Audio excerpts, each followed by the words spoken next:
दिहना केहू के हमार वाला हक हो, हर के जात हई होइए जाला सक हो।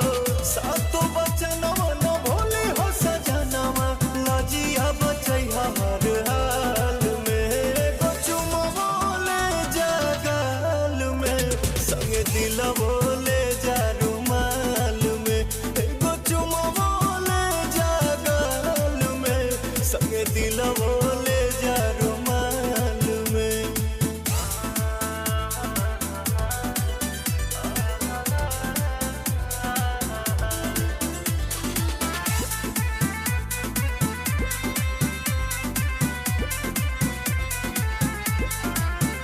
पता लागी जे कदम बवाले बलम, जब भी बड़ बनी हाले के पाले